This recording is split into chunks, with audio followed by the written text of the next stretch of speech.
Assalamualaikum warahmatullahi wabarakatuh. Perkenalkan, nama saya Ardatul Aisy dari kelas Sosiologi 6B NIM 1053811044418, jurusan Pendidikan Sosiologi, Fakultas Keguruan dan Ilmu Pendidikan, Universitas Muhammadiyah Makassar.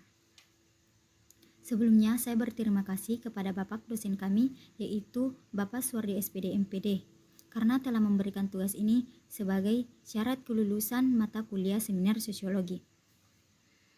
Baiklah, langsung saja saya akan mempresentasikan hasil pekerjaan saya yang berjudul Pengaruh Penggunaan Media Sosial Facebook terhadap Motivasi Belajar Siswa. Pengaruh penggunaan media sosial Facebook terhadap motivasi belajar siswa. Latar belakang. Banyak situs jejaring sosial yang dapat menjadi tempat berbagi informasi dan dengan fitur yang menarik. Selain itu, juga dapat menjadi ajang mendapatkan teman yang banyak. Situs internet tersebut seperti Twitter, YouTube, Blogger, dan masih banyak lagi. Facebook adalah salah satu website jaringan sosial yang sekarang sedang meningkat popularitasnya dan jumlah anggotanya meningkat tajam dalam waktu yang singkat. Rumusan masalah.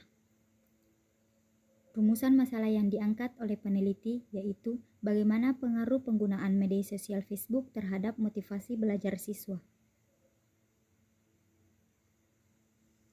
Kajian teori. Yang pertama, pengertian Facebook. Facebook adalah salah satu website jaringan sosial yang sekarang sedang meningkat. Popularitasnya dan jumlah anggotanya meningkat tajam dalam waktu yang singkat. Setiap tahun, pengguna Facebook selalu mengalami peningkatan dan khusus untuk kuartal pertama tahun 2016, pengguna Facebook sudah mencapai 1,59 miliar orang.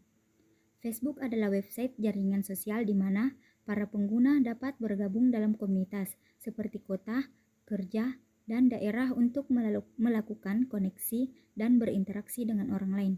Dibandingkan website sejenis Facebook, memberikan fasilitas yang lengkap, seperti halaman profil, album foto, dan video. Selanjutnya, dampak negatif dan positif bermain Facebook. Dampak negatif. Yang pertama, berat badan naik dan sifat pemalas. Kecenderungan untuk berada di depan komputer untuk jangka waktu yang lama, serta dibarengi kebiasaan makan yang tidak teratur dan tidak sehat akan membuat anak jadi malas dan akan cenderung gemuk. Yang kedua, bisa memicu gejala tak normal.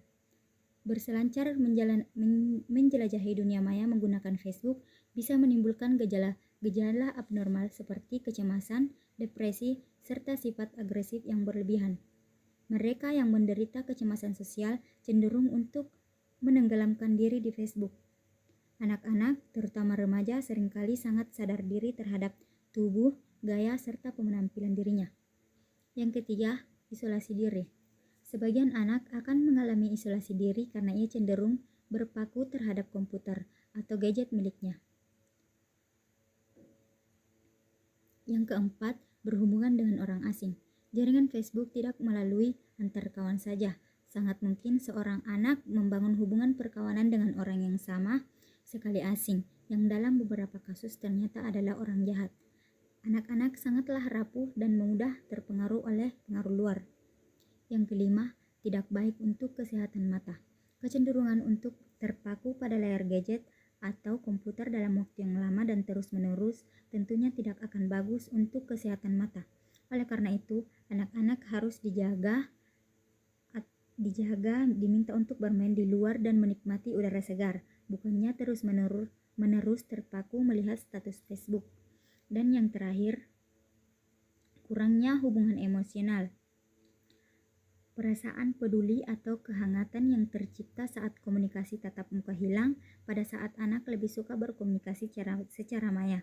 Akibatnya mereka seperti kekurangan konektivitas emosional saat bertemu dengan orang lain secara real. Oleh karena itu, kita melihat betapa semakin banyak gejala anak-anak yang dianggap kurang ajar atau tidak bisa menaruh hormat pada orang lain.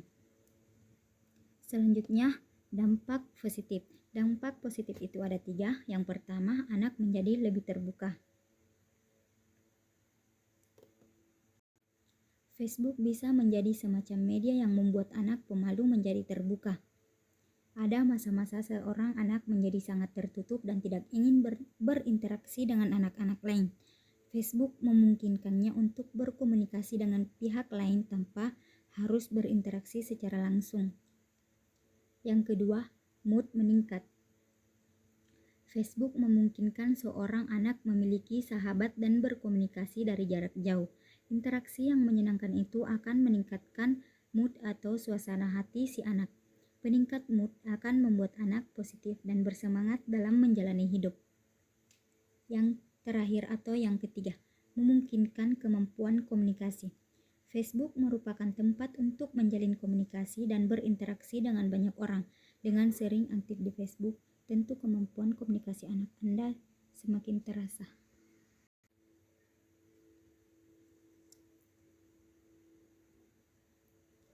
Media sosial. Secara sederhana, istilah media bisa diartikan sebagai alat komunikasi sebagaimana definisi yang selama ini diketahui.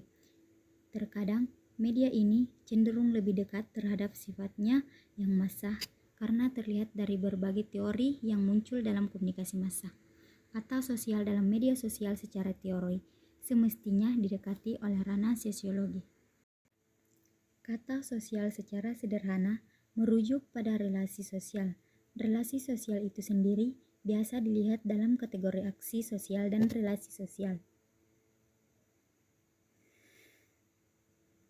Media sosial adalah medium di internet yang memungkinkan pengguna merepresentasikan dirinya maupun berinteraksi, bekerja sama, berbagi, berkomunikasi dengan pengguna lain, dan membentuk ikatan sosial secara virtual.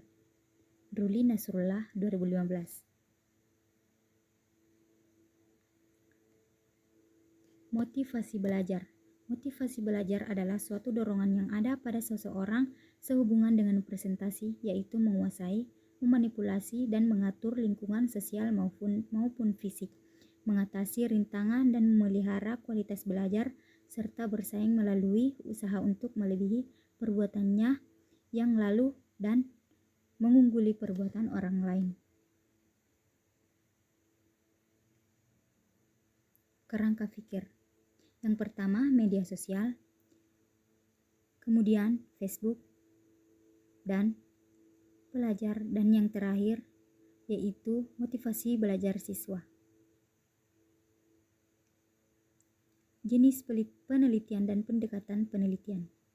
Pendekatan penelitian yang digunakan peneliti adalah penelitian kuantitatif untuk mengukur kekuatan antara dua variabel, yaitu media sosial Facebook sebagai variabel independen dan motivasi belajar siswa sebagai variabel dependen. Digunakan simple regression atau sering juga disebut regresi sederhana.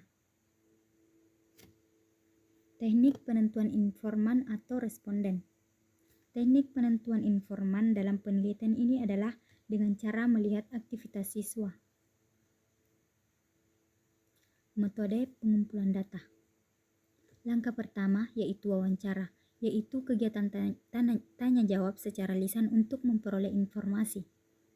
Langkah kedua, observasi atau teknik pengumpulan data yang dilakukan melalui sesuatu pengamatan dengan disertai pencatatan terhadap keadaan atau perilaku objek sasaran.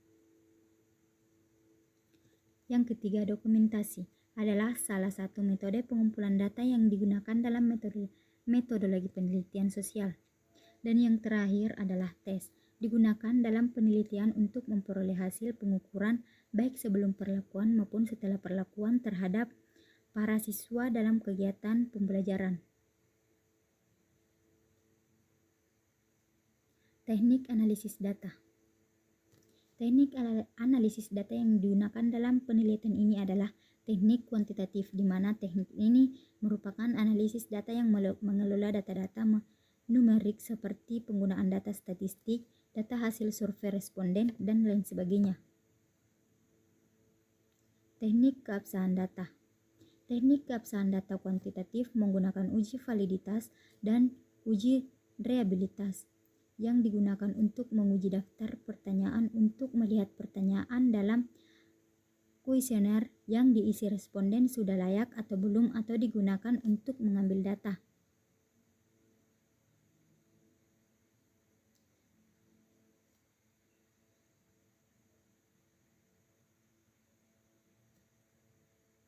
Baiklah, itulah tadi hasil penjelasan saya.